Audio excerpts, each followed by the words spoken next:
বিসমিল্লাহির রহমানির রহিম। আসসালামু আলাইকুম। আপনাদের সবাইকে ওয়েলকাম জানাচ্ছি আমার এই চ্যানেলে। দেশে বিদেশে যে যেখানে আছেন, আশা করছি আপনারা সবাই আল্লাহর রহমতে ভালো আছেন। আমিও আলহামদুলিল্লাহ ভালো আছি। আসলে সব সময় আমি রেসিপি শেয়ার করি, কিন্তু এখন থেকে প্রায় সময় আমি আমার গাছপালা, আমার বাচ্চাদের কিছু কাজকর্ম শেয়ার করব। এই দেখেন আমার বারান্দায় গাছগুলো রাতের বেলায় সুন্দর লাগতেছে। এই যে আমার বড় মেয়ে এখানে পড়ালেখা করতেছে, রাতের বেলা দেখেন ও পড়তেছে রাতে। আসলে এটা হচ্ছে সন্ধ্যার পরে। এই দেখেন ওর পাশেই কিন্তু বুক সেলফ, এই জন্য ওর পড়ার টেবিল ছোটো হলেও সমস্যা হয় না। তারপরে আমার ছোটো মেয়ে পড়তেছে দেখেন। A for apple, অ্যাপলের অর্থ আপেল। B for বল, বলের অর্থ বল।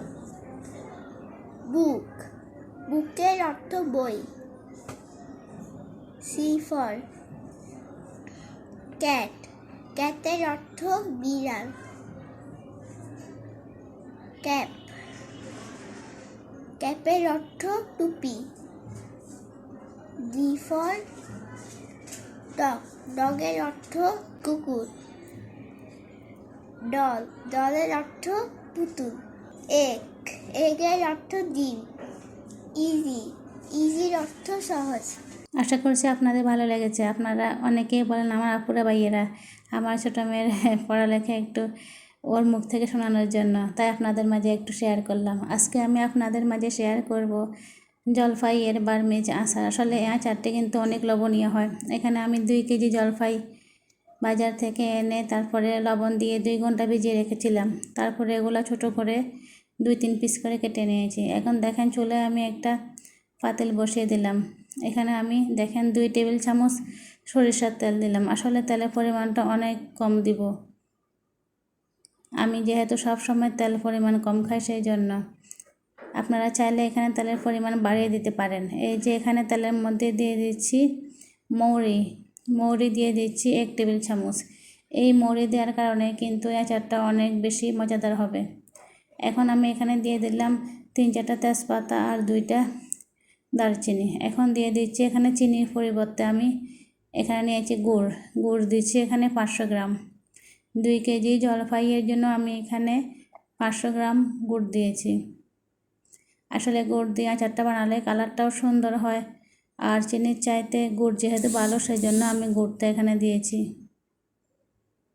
গুড়টাকে দিয়ে আমি আসলে আপনারা হয়তো অনেকে বলবেন গুড়টা আমি একসাথে বড় টুকরো দিয়ে দিলাম, এতে করে আশা করছি ইনশাল্লাহ কোনো সমস্যা হবে না।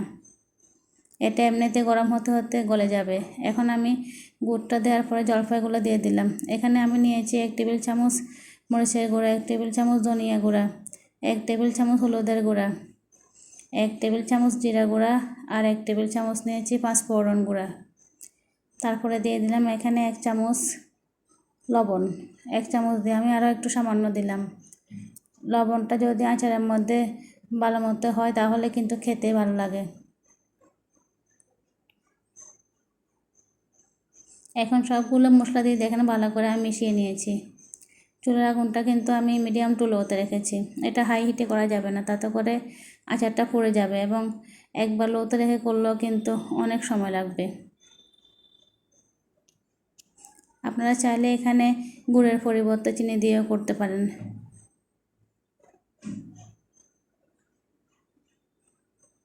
আসলে আমি সুন্দর করে কথা বলতে পারি না, বুঝিয়ে গুছিয়ে।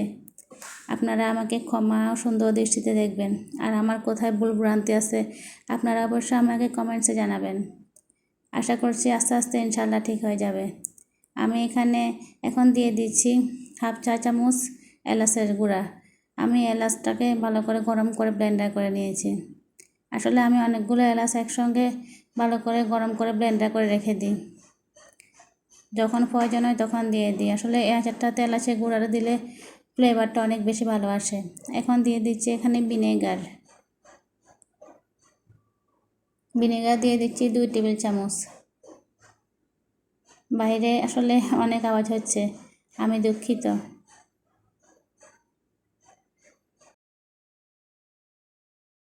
তারপরে আমি দেখেন সবগুলো ভালো করে একসঙ্গে মিশিয়ে নিচ্ছি।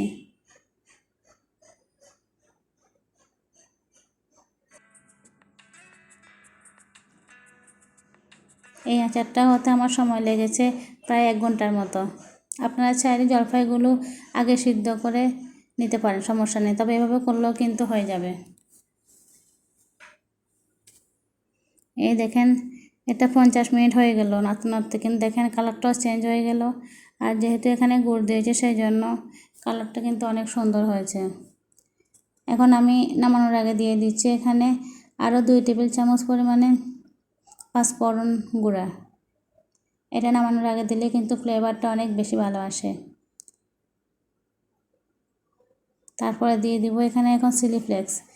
আমি 5-6টা শুকনো লাল মরিচ এখানে ছোটো করে কেটে নিয়েছি, এখন দিয়ে দিলাম আচারের মধ্যে।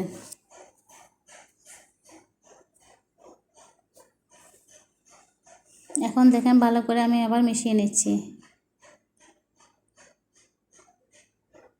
আমরা আসলে সংসারের মধ্যে কাজকর্ম সারাক্ষণ করে থাকি, যারা আমরা গৃহিণী আছি, বাচ্চা সংসার নিয়ে সারাদিন পড়ে থাকি। এই যে অবশ্য আমি এই চ্যানেলটা খুলেছি আমার একটু বিনোদনের জন্য। আসলে আমার অনেক বেশি ভালো লাগে যখন আমি আপনাদের মাঝে আমার রেসিপিগুলো শেয়ার করি।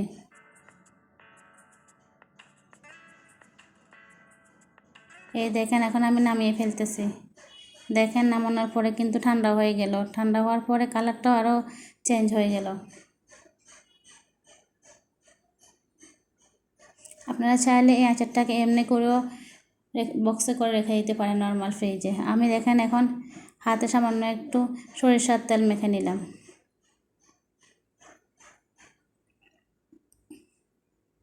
তারপর দেখেন এই যে এরকম করে হাতে কিছুটা আচার নিয়ে তারপরে মাঝখান দিয়ে একটা জলপাইয়ের আটি দিয়ে দিব, ব্যাস হয়ে যাবে। এবার আপনারা যে কোনো শেপে গোল আকৃতি করতে পারেন, লম্বাটে করতে পারেন, সমস্যা নেই। এই আচারটা আপনারা সংরক্ষণ করতে পারবেন নর্মাল ফ্রিজে 1 বছরের মতো। আসলে কম তেলও কিন্তু দেখেন অনেক সুন্দর আচার হয়ে গেল।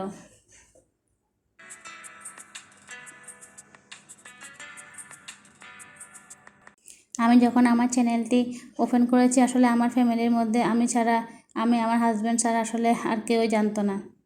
আমি অনেক দিন কাউকে বলিনি। আপনারা দেখেন অনেক সুন্দর করে কিন্তু আচারগুলো বানানো হয়ে গেল, অনেক সুন্দর লাগতেছে। আশা করি আপনারা একবার হলে আমার রেসিপি ট্রাই করবেন। এই আচারটা কিন্তু হয়ে গেল। আমি দেখেন কয়টা লম্বা আকৃতি করেছি আর কয়টা গোল আকৃতি করেছি।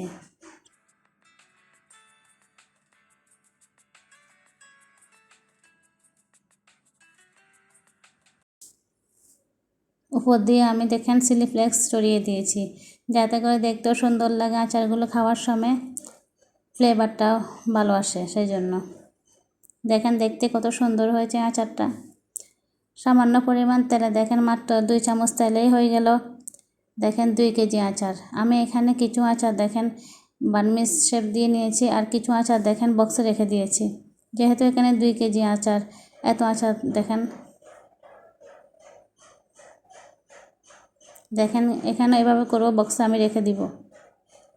এই আচারটা খেতে অসাধারণ হয়েছে, আশা করছি আপনারা একবার হলেও এটা ট্রাই করবেন। আপনাদের মাঝে সবসময় আমি সহজভাবে সহজ রেসিপি শেয়ার করি, যাতে করে আপনারা সবাই এটা যে কোনো রেসিপি ট্রাই করতে পারেন। সেই জন্য আপনারা সবাই অনেক ভালো থাকবেন, সুস্থ থাকবেন, নিরাপদে থাকবেন। আল্লাহ হাফেজ, আসসালামু আলাইকুম।